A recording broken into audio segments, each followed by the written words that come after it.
Welcome to The Cap, where we are here to speak with college reps and other professionals in the field of college admissions to help answer all your questions and guide you through every step of the process. So if you're serious about college admissions, you've come to the right place. Are you ready?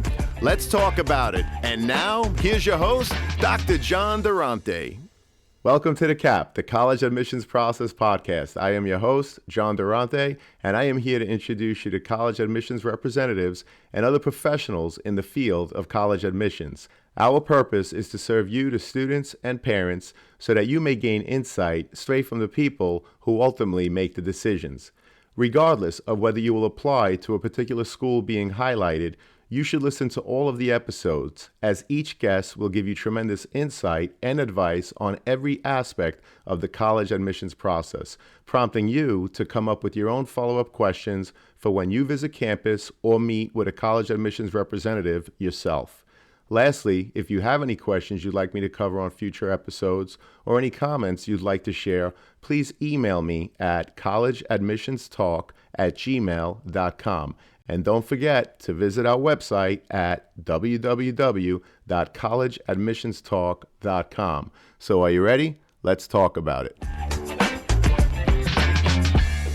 Welcome to The Cap, the College Admissions Process Podcast. I am your host, John Durante, and it gives me great pleasure to introduce you today Tamara Siler, who's the Deputy Director of Admissions, Access, and Inclusion at Rice University in beautiful Houston, Texas. Tamara, so glad to have you here today. How are you? I am doing great. It's a warm day here, but it's a beautiful day, and really excited that in a month or so we'll be starting our school year. Get to meet some of those kids that I admitted. Get to see some of them again. So this is an exciting time. It always is an exciting time to hopefully be near when you're going to get to see the results of all your hard work. Well, it sure is, and we are absolutely excited to have you here, Tamara. So let me ask you, what is it about Rice University that makes it so appealing for so many students who want to apply and ultimately attend? Well, I'll start, of course. I think it always starts with the academic experience. I think Rice doesn't offer everything, but what we choose to do, we do well. Students have the option of 50 different majors between 7 academic schools of study. They range from business to humanities to social sciences, engineering, music, architecture, and I think one of the things that really makes the student experience robust is the idea of not only having mastery in a particular area, subject area, but that experiential learning emphasis that we have here at Rice. So it's very easy to get access to things such as research and internships and practical experiences. And it all takes place in the dynamic city of Houston, which is the most diverse city in the U.S. It is also a city where the space industry got started, and all sorts of different options for students. So medicine, we're adjacent to the world's largest comprehensive medical center. So there's lots of innovation. It's a young city. It's an exciting city. It's a foodie city. I think our students find that the professors that teach them are very invested in their learning. A 6-to-1 student to faculty ratio. Community is huge here at Rice, and first of all, diversity. Over 60% of our students identify as a student of color, and over 30% identify as what we would call a historically excluded student of color. We have students that get a chance to participate in our residential college system, 280 clubs and organizations, very student empowered place. And Rice believes in doing everything at the highest level possible. So here you are, research level 1 research university, but we also practice sports at the Division I level. So students have a very exciting campus that they can be part of, and we make it extremely accessible through things such as our Rice Investment, where pretty much students up to $200,000 incomes can expect to have some level of their education covered. And we just recently became a no loan institution. So there's Wow. just so many different opportunities. But I think if students had to point to the number one thing, it is the community and the fact that there is this community of care. People come to Rice because they want to be engaged with the undergraduates and with graduate students, but they really believe in the Rice mission and the fact that we are really giving our students the chance to become scholars, but also great citizens. And I think that really appeals to a variety of students.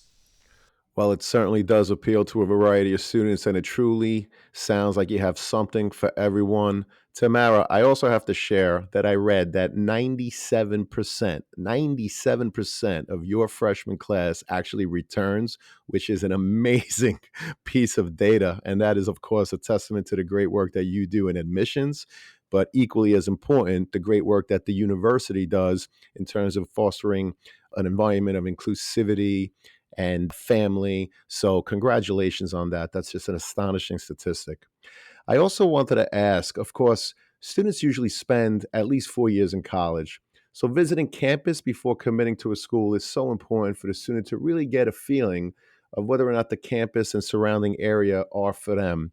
So, Tamara, when a student comes to campus, what are the areas that they should visit, and what are the types of questions they should be asking in order to determine if the school is, in fact, the right fit for them? Well, first, I think I would tell students go ahead and you're in a time where so much information is available to you virtually and online. Get go ahead and do that basic research before you get here because I think when you get to campus, you want to be outside of a room with people talking to you as much as possible. So while it's nice to be able to ask an officer some questions while you're here on campus, sitting down for a full information session, we have those virtually. So if you're going to pay the money to come and actually see the campus, see the campus. Um, you know, Right, take right. obviously you want to try and take the formal tour, but then you want to carve out some time. The tour is only going to cover usually part of the campus. So if there are special things that you're interested in that are not on the regular tour route, you'll want to find out what is on the tour route, and then there might be some other things that you want to see on campus. For example, you may want to go out to a little bit further on campus to our arts center, and they have a nice coffee house there. Some of the best interactions you can have on a campus will be just walking around and observing how people interact with each other, observing their faces. I mean, is everybody smiling, or at least are there partly some people smiling?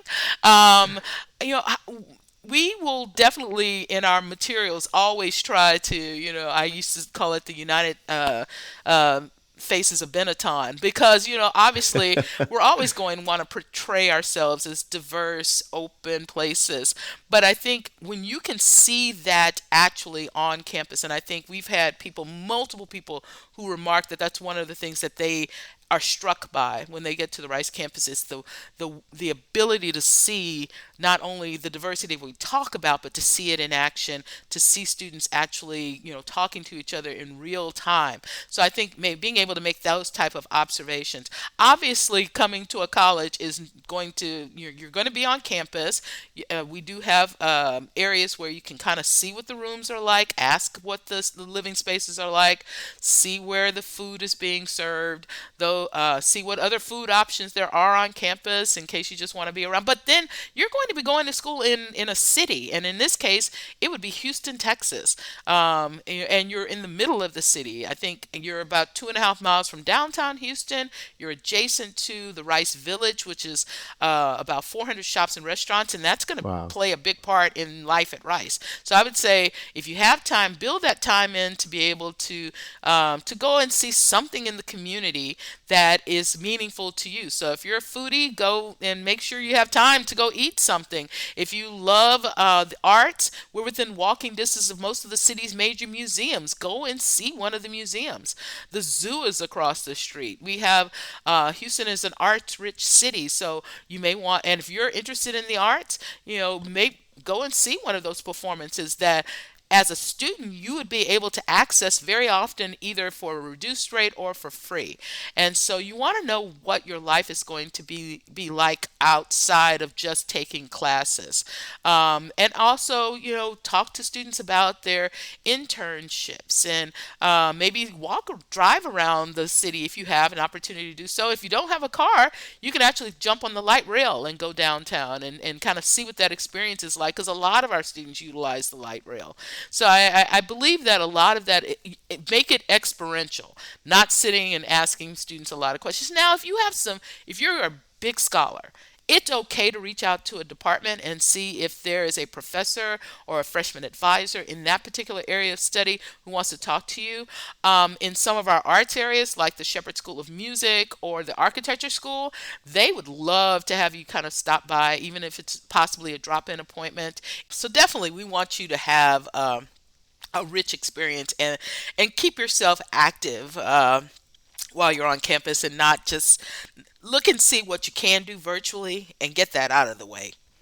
Well, thank you so much for that overview and tremendous pieces of advice. Obviously, speaking to random students on campus, visiting a local coffee shop, and of course, the amazing city of Houston, where you can indulge in the arts, restaurants, internships, and so much more. So, again, Tamara, we really appreciate that overview. How many applications do you review a year, and do you represent a specific region? And any insight, Tamara, that you would be able to give us into your overall process would be greatly appreciated. Last year, we received over 30,000 applications for what I would say was about 1,100 freshmen or first year student spots. For me, because when I first started, I would easily say that I was reviewing 1,500 applications a year because of my territory. Because of my sort of senior placement in the office and the fact that I am actually a chair of committee, my area has to be a little bit smaller because of the review process and the amount of time it takes once the applications are read to actually make those thoughtful decisions on who actually gets invited to be part of the class. So for me, usually in a season, I'm not reading anymore. I'm reading about half the load of what we would consider to be a junior officer. So I'd probably be reading about 700 or so applications. Now, that's assuming that my territory behaves the same way from year to year, and sometimes I've done a really good job, and I might get a few more applications, and I'm still going to read all the applications from my territory. So for me, my territory at present is four of the five boroughs of New York. So I do Staten Wow. Island, Manhattan, um, Brooklyn, and the Bronx. Not that I don't love Queens, but Queens is married more to Long Island, and then I also read Westchester County, and so I will read all the applications that come from there, whether or not at whatever time we receive them, and so that allows me to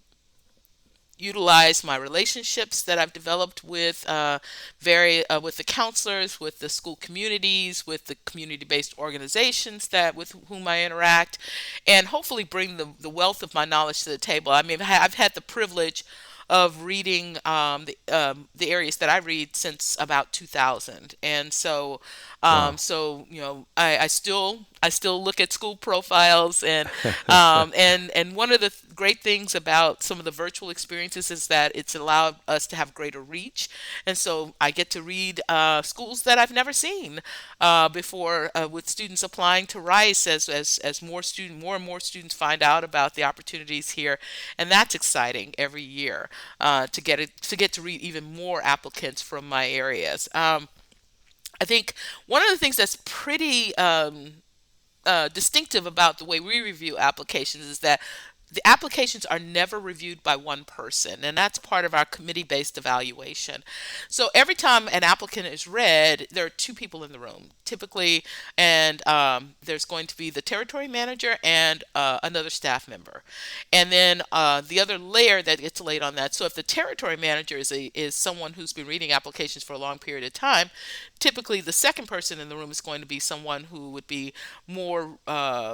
Would be more of a junior officer, hasn't read as long, and so that we're bringing those. It also becomes a place of learning and sharing. That doesn't mean that the senior officer is dominating the conversation, and so it just means that we're they get a chance to see what we're seeing and or hear us talk about what we're seeing in the application, and they get a chance to sort of tell us what they're seeing in the application, and we have a real time conversation about what's happening.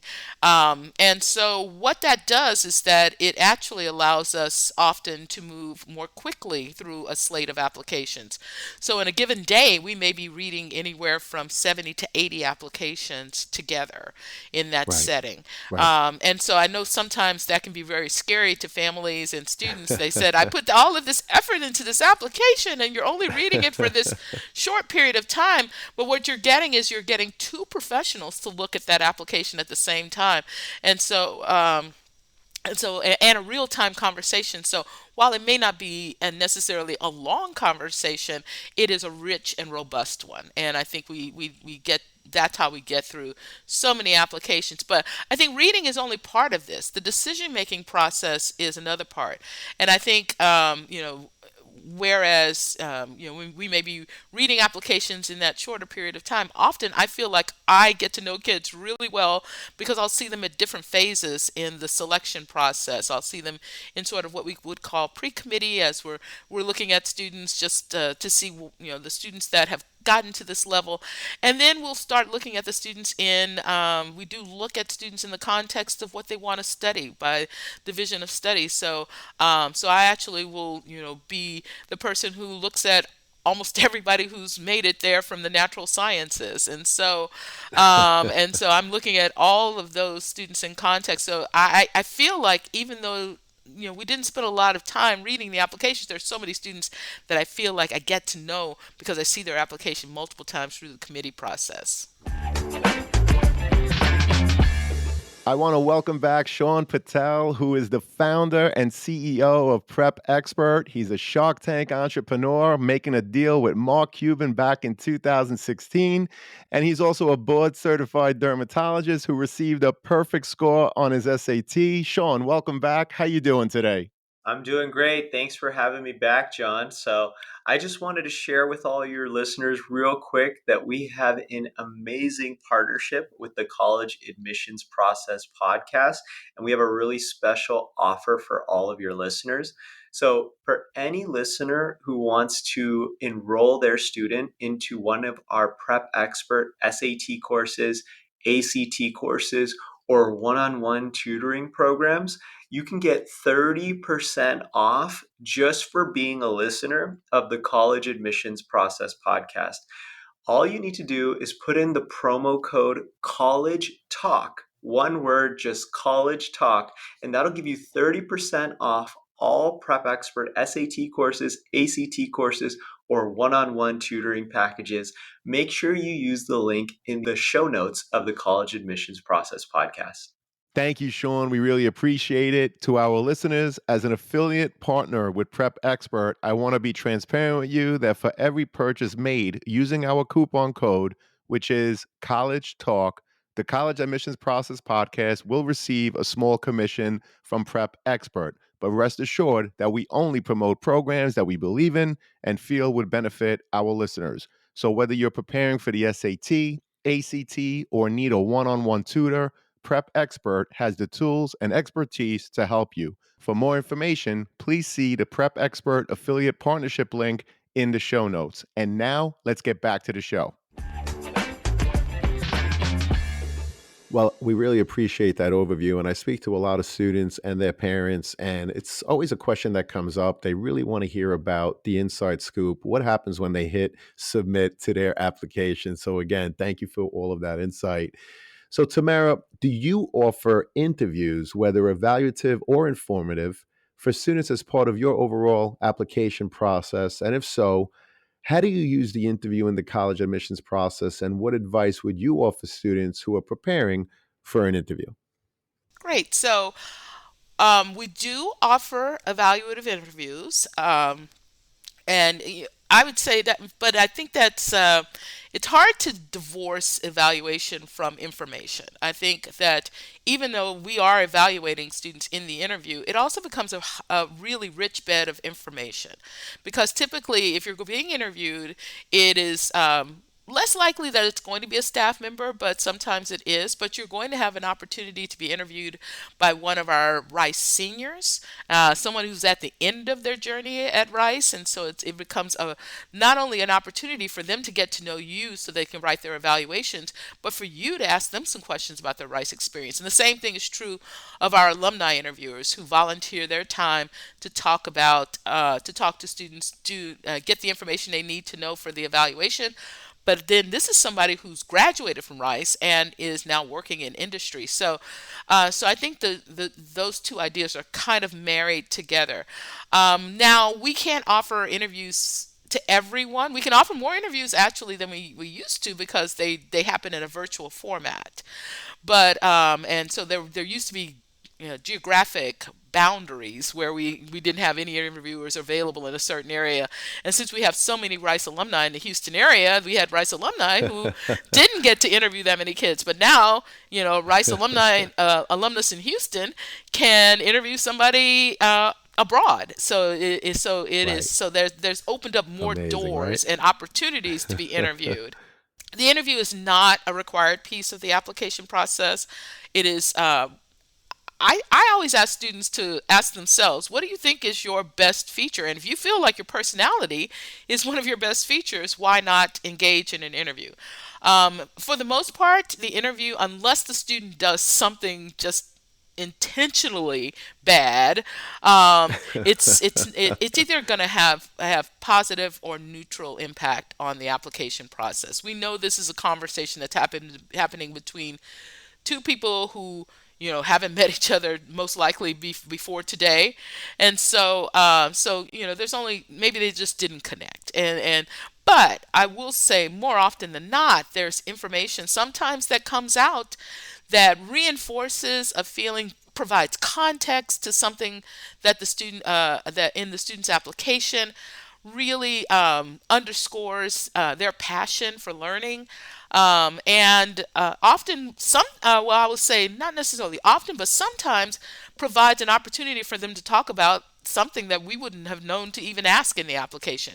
So I would say, as long as the interview does not bring you to a point of nervousness where you would not be able to perform well in that process, it may be something to consider, especially with a school like Rice, where a significant number of our population is going to be applying, beyond Houston and beyond Texas, and they may not know as many people who went to Rice, or so I feel like it's just another way to get more information that helps you in presenting yourself.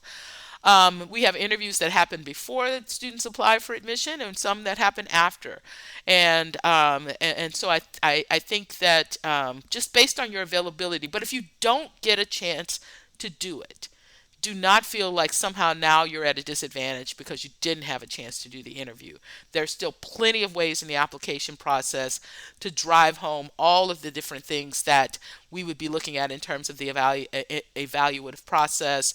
We'll be looking at, again, your academic endeavors, whether that be in the classroom or outside of the classroom, what you've chosen to do with your time outside of class, your voice as it appears in the application.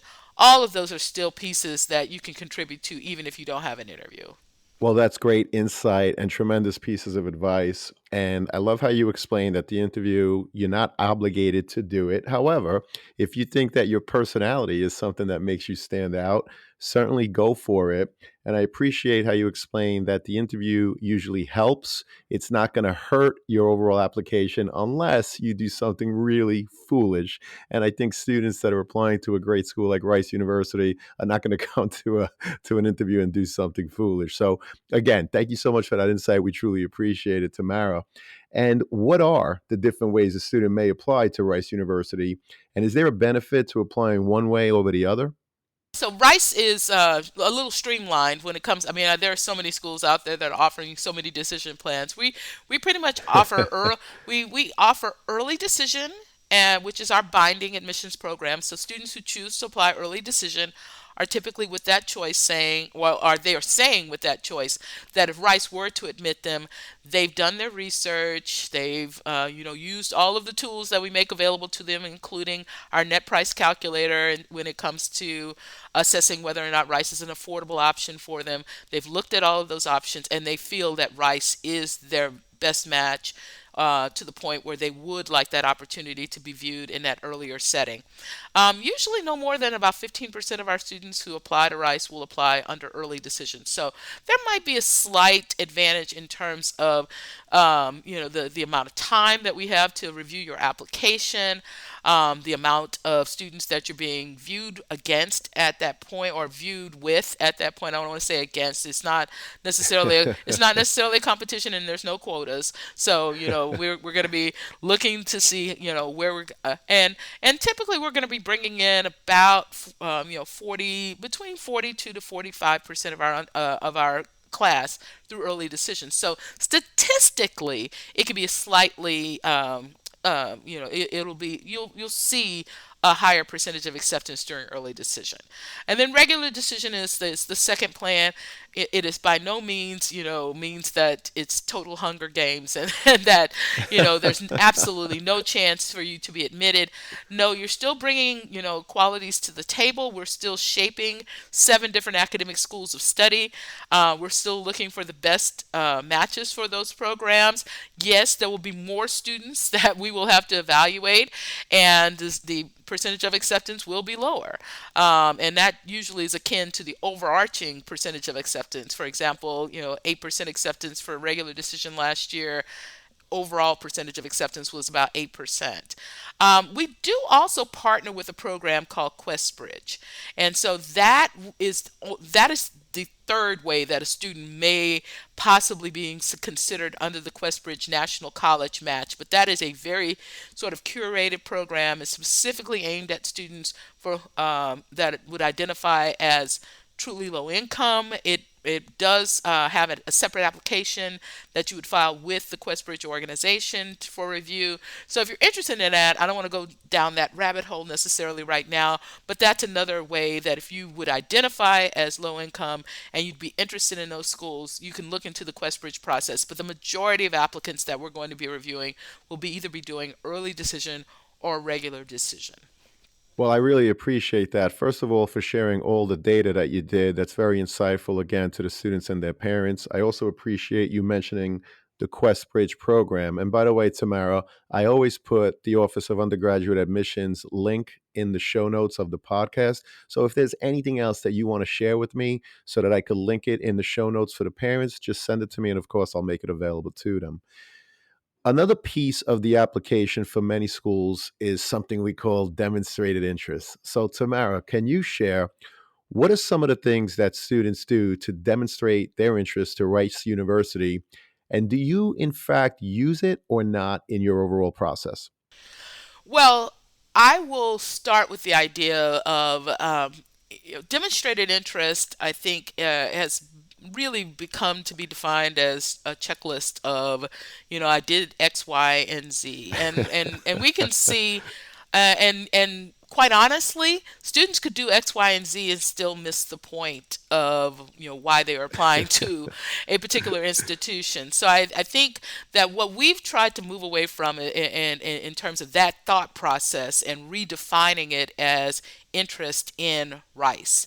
And I think what we want you to think about those interactions as in terms of their nature is the fact that you are interacting with us to become more informed about why Rice or any institution would be the best choice for you. You're trying to look at your checklist of items that you're looking for in a college, and you're trying to establish how many of the items on that checklist are met by that particular school.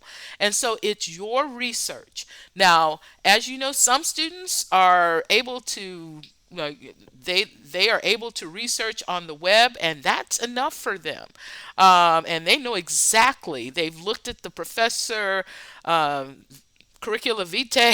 They've looked at everything, and they may not need as many in person interactions. They may not need to do the virtual experiences that they may. We have students that we call stealth applicants that have had absolutely no engagement with us, but when they write their applications, they've got it. They're answering our Right. questions with Right. with the details that really allow us to see them in our in the classroom, to see us how they're going to impact the community. And it should be a two-way street. We can also see not only what you're going to add, but how we're going to enhance what you bring to the process and make you the best person that we can on the other side of 4, sometimes 3.5, sometimes 5 years as an undergraduate. And so, but I would say in general, you know, things such as we do count virtual experiences. So if you engage with us virtually, we're counting that. In terms of, you know, you can say I did this, and we're going to note that the fact that you did this. If you've taken time out of your schedule to fly across campus, we're going to know that. Right. But it's Right. less of the fact that you did that, but what did you gain from the experience? And you know, if you came here, hopefully what you'll be able to add is some rich details. Like, oh, when I came to campus, I got a chance to actually see, you know, students studying in the student center, or I got to see where people tend to congregate on campus, and what a, you know, I drove down the driveway, and that tunnel of trees really just, you know, appealed to me in terms of being able to see a school that's urban but so much nature around it, and that's really what appeals. And I think being able to pull that back to, you know, what appealed to you about those experiences, and how did they resonate, and how did they connect. You know, did you encounter somebody who really, you know, was the epitome of what you wanted out of your experience? So it's not, again, it's not about a checklist. And so you shouldn't treat it as such, at least for us. But that is a question you need to ask every school that you go to. Some schools are very particular about students, you know, visiting. And I'll say that that particular expectation becomes more crystallized as you are closer to the institution. So I will not tell you that if you're right there in New York and you don't visit some school in New York, that they're not probably going to look at that a little differently. But on the, you know, on the flip side, you know, if you're from New York and you took the time out of your schedule to come and see us, and you know, that might you know, we're excited by that. But we also have to acknowledge that not every student has the capacity, you know, whether that be time, money, resources, to be able to, you know, elevate that to a campus visit. So we're not necessarily expecting that, but we hope you'll take advantage of so many opportunities just to make sure that that you have greater understanding of the questions that we're going to be asking you on the application. You have a greater understanding of what you're getting into in terms of an experience, because Rice is, and any school that you go to, it's not just about getting a degree, it's an experience. And so we want you to feel that you're making the best match possible, and that often will come through, and you'll feel more confident that you're making that best match. And applying to college is no joke. It's time consuming. So why would you want to spend time applying to a school if you haven't done that exploration to make sure it is truly a place where you would be willing to spend 4 years of your life? Well, that's a tremendous answer, and I love the way you explained that it would be about asking yourself, what did you gain from the experience? What did you gain from the visit? It's not just putting a check in different boxes. So, not only what you gain, but what appealed to you. And then using that after your own reflection, whether it's in the interview, if they choose to do it, or perhaps they talk about it in their college essay in terms of what is it that made Rice University feel like the perfect home, the perfect fit for them. And that's why they want to come and spend the next 4 years or more there. So And again, Tamara, really appreciate that. Yeah, go And ahead. before we leave that, I would say, I think, the one thing that I see that impacting the most positively is very often the short responses, because a lot of students spend a Right. lot of time on their essays, and but they don't necessarily ace the answer of why this particular area of study and why this particular school. And I think that those experiences will speak directly to being able to do well on those particular short answer questions. Just being able to immediately pinpoint, this is why, I want to study this particular area of study, and I saw through these experiences you're good at this, not just good at it because everybody's going to say they have a good biology or psychology program, but it enables you to say, oh, that professor has a specialty in this, and that really speaks to my interest in psychology or neuro, or whatever bit. You could be saying, oh, okay, now I understand that cognitive sciences is now really where I'm thinking about rather than neuroscience, and that came directly from the opportunity to engage with the campus and to engage with the information session that was online, and they explained the difference between the two programs. And so those are the kind of distinctions, and I think really, those short answer questions can often be the thing that a student doesn't take as much advantage of. I will say you need to take advantage of every part of your application to be able to really give us a strong sense of who you are, what are your aspirations, and what excites you about this experience, this wonderful experience we call college. Well, that's such great advice and insight. And of course, you're referring to short answers, or perhaps a lot of people call them the supplemental essays. But it's important to do your research, do your homework. And when you answer those questions, answer specific, in this case, to Rice University. Don't answer a, for example, why Rice University question with an answer that could apply, to multiple schools. It has to be specific to Rice University if you want to stand out as an applicant that is very serious, in fact, about attending Rice. So, Tamara, thank you so much. I really appreciate that insight. I also know that Rice University is test optional. Tamara, can you share the percentage of students that applied and were ultimately admitted that did not submit test scores? Sure. For us, and I we haven't delved into any large scale reasoning as to where when students had the opportunity to submit testing versus not having that opportunity. But the main thing, we just wanted to make sure that students who truly did not have that opportunity to test for whatever reason, especially having come out of a pandemic. But again, even before the pandemic, there are often barriers to students being able to test, and so in this case, it was driven by the pandemic, but again, now it's something that we haven't made any final decisions, but it did bring allow some students to come to the table that would not have been able to come to the table when everything else in their application was strong. They were at the top of their class. They were doing the best they could with the resources available to them. They were involved. They have a perspective that we'd love to see more of at the institution at Rice. They have a voice that we would love to have as part of our community. We wanted to make sure that we weren't cutting that off. Now, in our case, I know that many other schools were able to cite like 50% of their students applied. And in terms of our applicant pool, quite honestly, we still saw the majority of students who did submit some form of testing. So for us, it was more like 25% of our applicants did not submit testing last year, and it kind of came out in the wash in terms of the students that we were able to offer admission, about the same percentage, so about a quarter did not submit testing. And so, and that does put us on the lower end of what some other schools were reporting. But again, we're really excited for that 25% who perhaps would not have been, if we had kept to a policy, would not have been able to actually be reviewed in the process. So.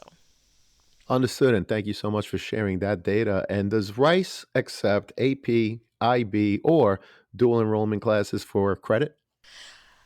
We do on I always say it depends. I think we have some history we have probably the strongest history with AP, and there are some pretty clear AP statistics for or criteria for accepting an AP course for credit. Fours or fives on AP exams are evaluated for credit for most exams, not all exams, and you can see the list on our website. When you go to if you put in AP credit on the main Rice page, it should pull up the page for the registrar who manages the credit policies here at Rice.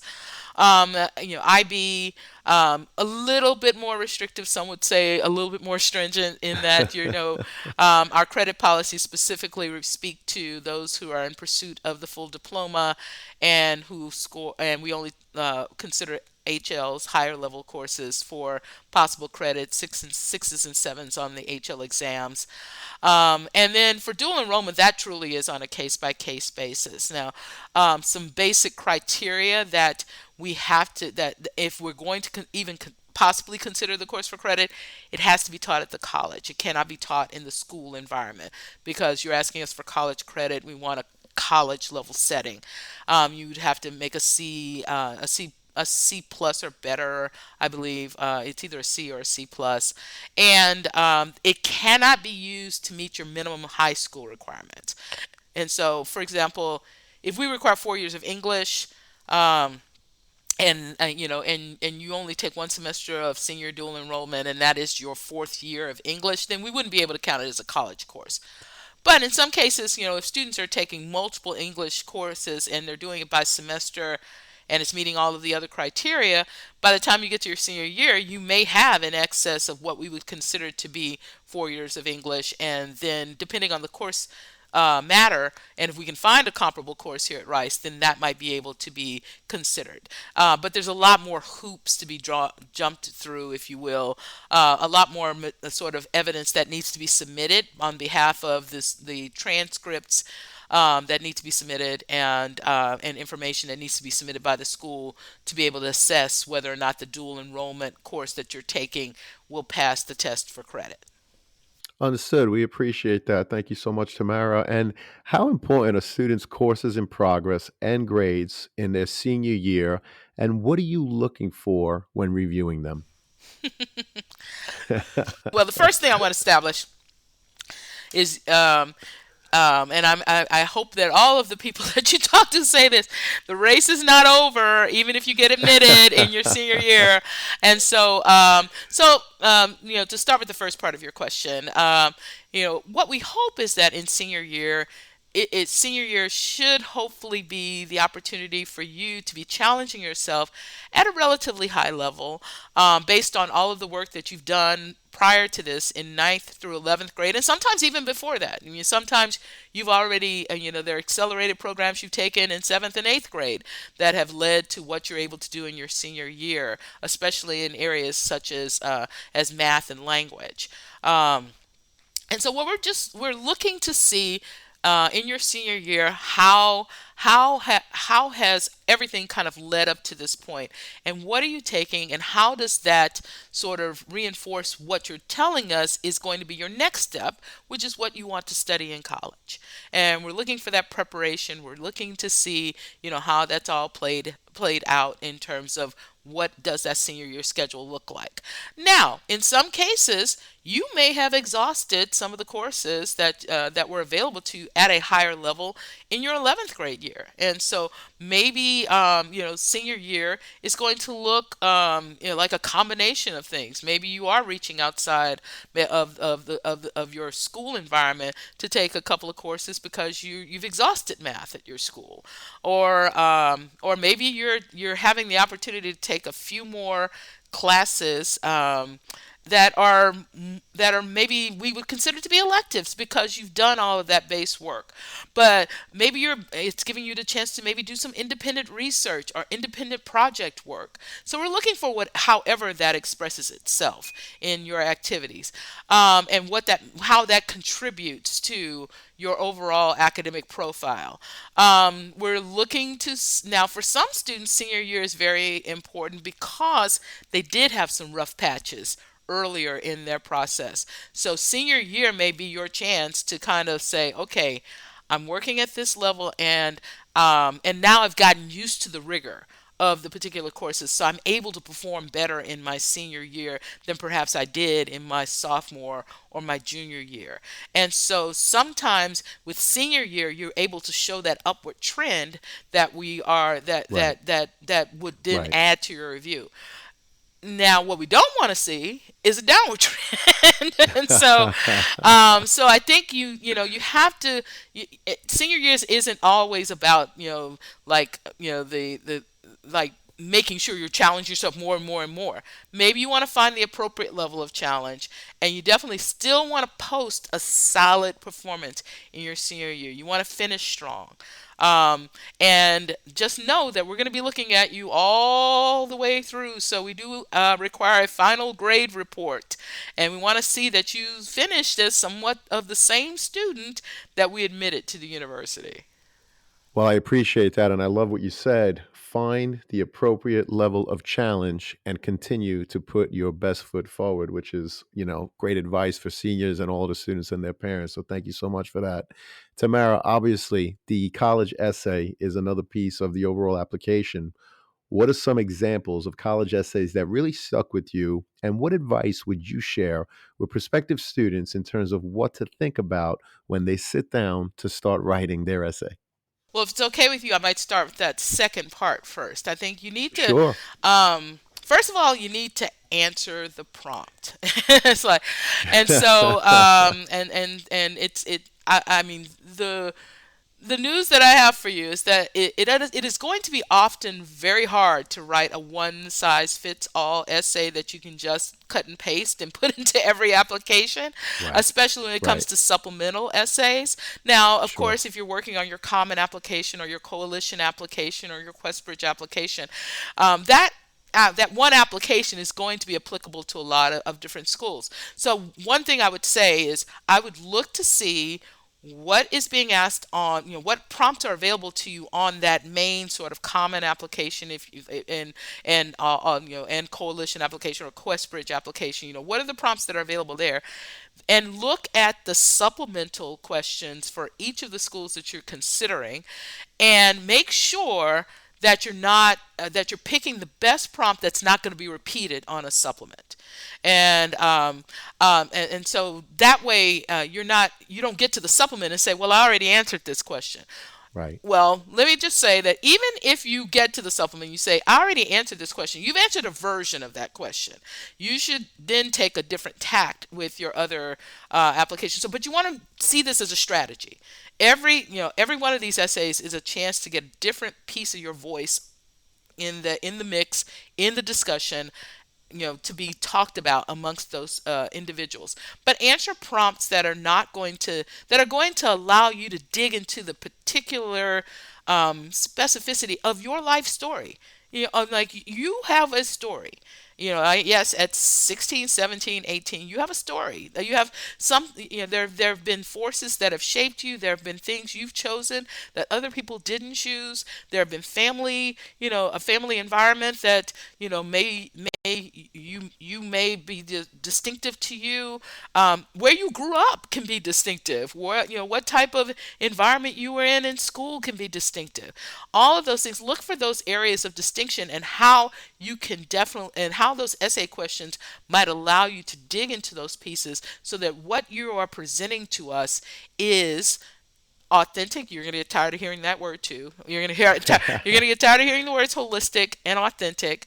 But we want to hear stories, and I think people are. I think don't spend too much time thinking about what we want. Think about what you want to share. And I mean, and it's not about pleasing us. It's about pleasing yourself, and really thinking about, is this the best reflection of what I want these schools to know about me, and what I'm the perspective that I'm bringing to the table. And if we don't want that, you don't necessarily want to be there with us. And so we Right. should want your voice as it's presented. Obviously your essay should be, well written. That doesn't mean perfection. uh, it does mean that, that your message isn't obscured by too many different mistakes in terms of how you're expressing yourself, or misspellings or anything like that. But we're not sitting there with, at least I'm not sitting there with a red pen and trying to figure out how many places where you used, where you didn't necessarily use perfect language. I'm not using perfect language right now, so I'm not expecting perfection out of you. I think about, when I'm reading an essay, I think about, okay, where, would I like, would I have been roommates with this student? Would I, or are they going to have a roommate? Or like, are they, or where are they going to be telling this story, and how impactful will their story be to somebody else? And just, you know, and that leads me to, I guess, some of the essays that have been most impactful for me. They were not big essays. We're not asking you to write about world issues, and we don't expect that you should be, um, that you need to actually have some trauma or something of that nature. Right. That's not the Right. price of admission. We and, Right. and and it's not a requirement. Now, if through some traumatic event or some trauma in your life, you feel like your story would be incomplete without us hearing that story, then by all means put it in there. But don't feel like you have to trot out your trauma for us, for our enjoyment, or to feel that you're different. And it's okay to have had a good life. It's okay. It's okay to have had, two parents. It's okay. We're not looking for, or to have, a family that cares for you, whatever shape that takes. Or you might have been an only child. You might have been, one of many children. Everybody brings a different story to the table, and we just want to see and respect that story. Um, it's okay to be funny. One of my favorite essays was a student who wrote about the experience of growing up in a town where the average age was somewhere around 60, um, and just how interesting it was to grow up in that space where, like, the school is small, and I'm not sure how this community came, but just so many different pieces of how, different things worked in that particular community. And he told a story about, this older woman who drove through the donut shop, and not through the Oh boy. drive-through. She drove through the donut shop. And so, but he said, and so the police officers were there, and obviously they had some official business, but that it taught him how to take things. It's so easy to move fast through this world, and that community really taught him how to be more, measured with his time, to slow down, to appreciate moments, and that's what he hoped to be able to share with, with his fellow students, because school, and it can feel very much like a rat race, that you're constantly moving at a certain pace, and that, in some ways, you're eventually going to slow down. Well, so why not practice now? And slowing down, and really thinking about the things that are, and that the world doesn't fall apart necessarily when you slow down. And so it was just, but it was just, he had a really good, painted a lot of pictures with his stories. Sort of on a more, I don't want to say somber, but it was just so thoughtful. This young person wrote about, the difficult relationship they had with their step parent, and that this step parent was constantly trying to find ways to break them down, and they related it to, this tree that was in their yard, and that the parent would constantly like hack at this tree and hack at it, and they tried to poison the tree, and they tried to, and that whatever they did, they could not get that tree to stop growing.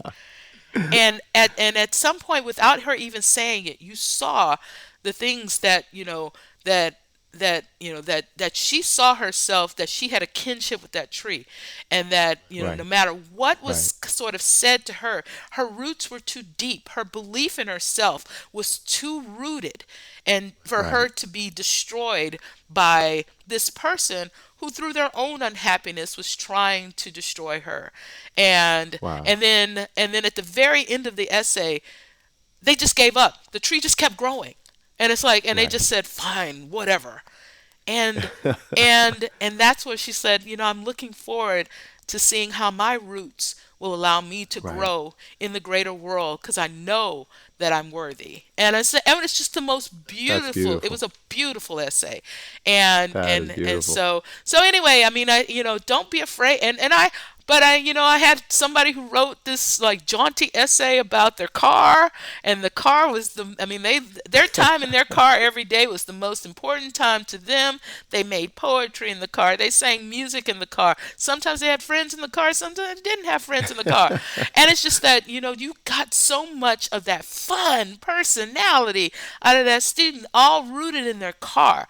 So don't think that everything has to be, a work of Shakespeare. It's really about Right. telling the story that you want to tell in this process. Well, that's a tremendous answer. So many great points. I particularly appreciated how you explained to use each piece of the application, such as the essay, the supplemental questions, to provide different pieces of your voice and think about what you want to share. Not what you think people want to hear, but what you want to share. What's your story? What's the best reflection of you? So, those were just tremendous points. And thank you so much for sharing all of those great examples. I really appreciate it.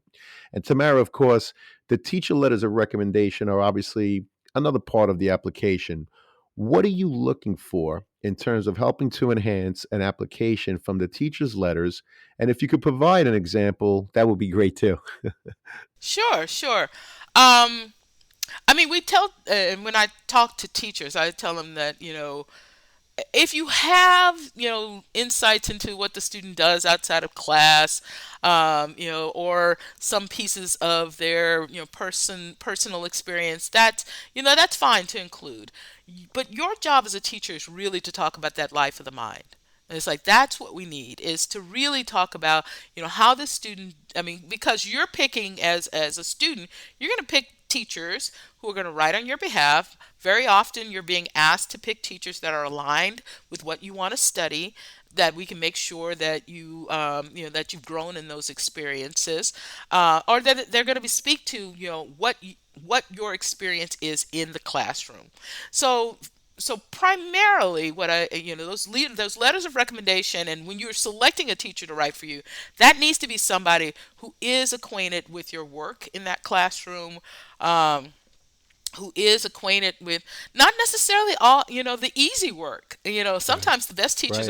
teachers with recommendation are going to be those teachers who saw you grow, who saw you, who maybe saw you struggle a bit, or maybe not, maybe struggles too strong of a word, but maybe you didn't get 100% of the concepts, or maybe, things didn't come to you as easy in the beginning, but you grew, and they can talk, they can speak to you, how do you take advantage of, constructive advice? How do you, engage with subject matter when it is not easy? What is your process for breaking down that information? Or maybe you are indeed the class leader, but then sometimes it's really great to see, this is not a student who just mastered the material just to say, I mastered the material. This is a class leader. This is someone who understands that what the position they occupy in class is not necessarily shared by all of their classmates. So whenever possible,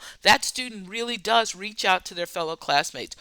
Or this is a student who doesn't speak a lot in class, but when they do, people listen to them, Right. and this is what they're able Right. to share.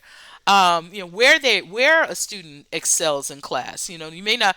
There may be some really particular talents that you have in the classroom. I mean, one of the letters that I read was, in the face of the pandemic, was a teacher talking about the fact that yes, it was great to be teaching this student, but that this student didn't divorce their personality from how they came to class. And one of the things that they, sort of did as a perk me up or pick me up in terms of virtual classes is that they started bringing their parakeet to class. And so, and the parakeet would just sit on their shoulder. They'd be engaged in class. And so everyone, including the teachers, started looking forward to seeing the little parakeet. And so, That's fantastic. in a time in a time when everybody it was going through a tough time, including the instructors. It was such a sort of maybe inspirational moment or a reminder that we're still people just trying to connect. And so yes, I would say, definitely they need to be able to speak to the classroom experience.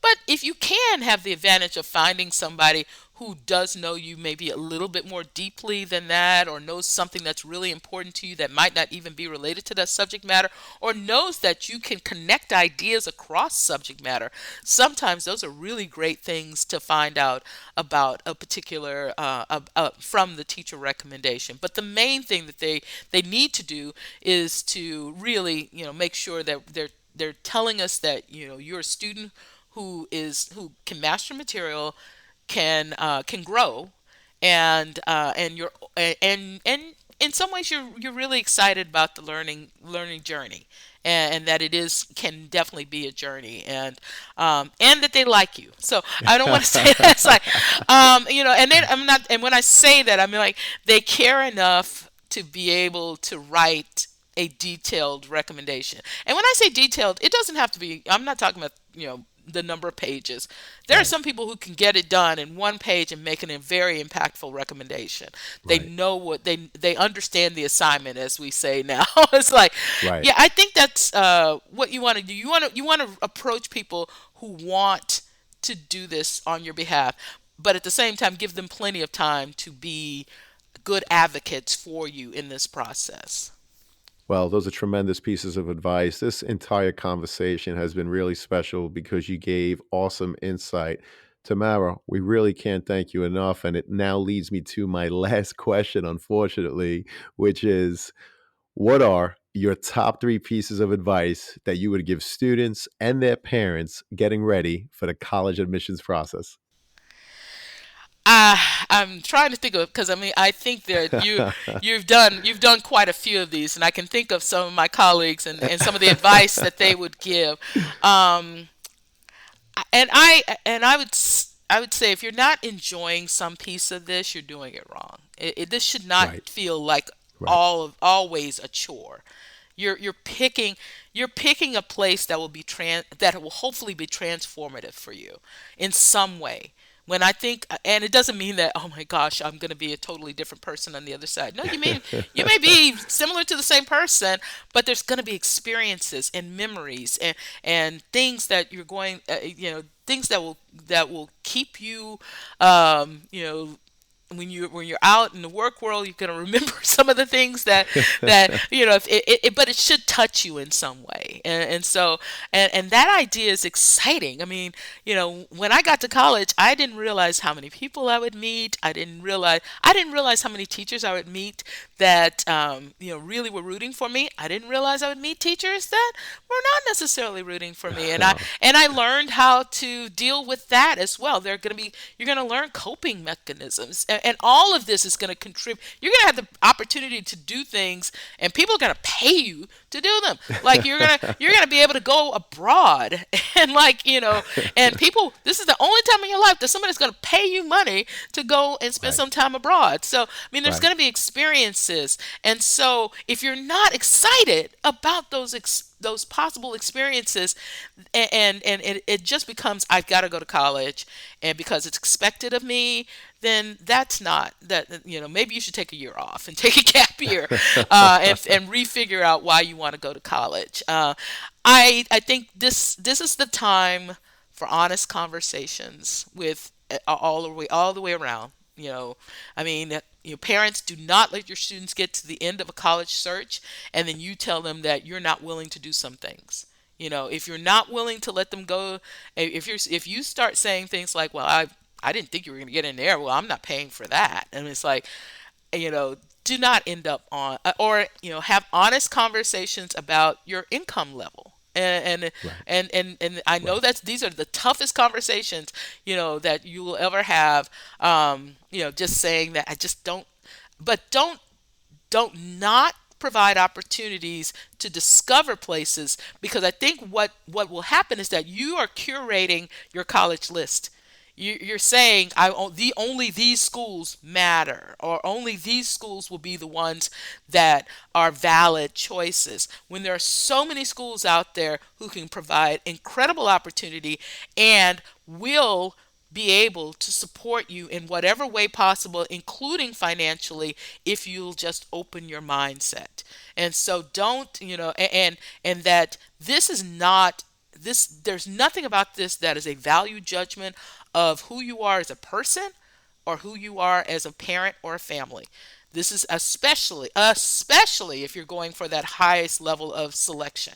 There are just too many things that are outside of your selection process, of your control, that is, that for you to think that this is about you and and your college readiness, or your your whether you provided all of the necessary opportunities. There are institutional priorities. There are there, you Right. can't control how many Right. people are going to apply with an interest in the same thing you Right. want to do. And that doesn't mean you can't find a great opportunity somewhere else. So do not bring too much into this process where you start judging yourself based on a process that you can't control at some stages. Now, with that Right. said, I want you to feel empowered that you do have this process is basically 3 steps. You decide where to apply. That's your choice. Now, we make our admissions decisions.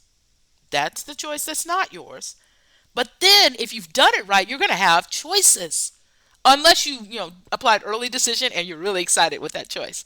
But if you end up and you have choices in April, now we're going to spend the entire month of April trying to convince you to take that offer. So now Right. the shoe's back on your foot. So Right. 2 out of those 3 choices are yours. So do feel empowered. So I guess those are I think that was 3. Enjoy the process.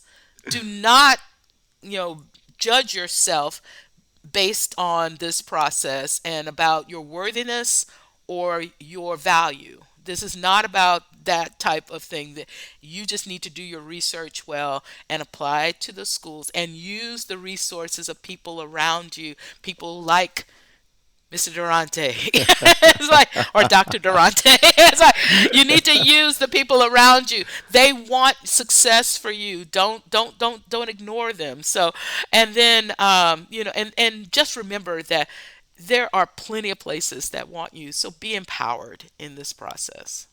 Well, this has been a tremendous conversation. And in terms of resources, Tamara Siler, you're a tremendous resource, and this has been great. Thank you so much for your insight, your time, your expertise. It shows that you've been doing this for a long time because you gave us so much in depth information. I'm so happy because I know this is going to help so many students and their parents. Tamara, I hope to have you on it again. Thank you so much. Well, thank you for allowing me to be here today, and it's been a joyful conversation. These are the conversations that remind me why I've been doing this for almost 30 years. So, Wow. Well, you were awesome. We really appreciate it. Thank you.